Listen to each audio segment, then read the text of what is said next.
The cabin filter is located on the left corner of the footwell. You can remove the filter housing door by prying off the two front tabs or by grabbing the looped part of the door and pulling outwards to release it. Remove the old filter from the housing and clean out any debris inside.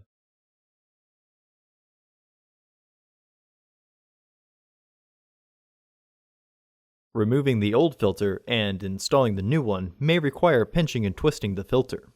Install your new AQ1241 filter into the housing, with its airflow indicating arrow pointing towards the back of the car.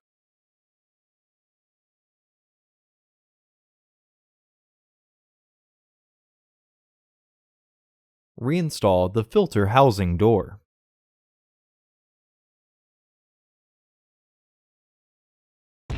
Order your parts today at filterheads.com.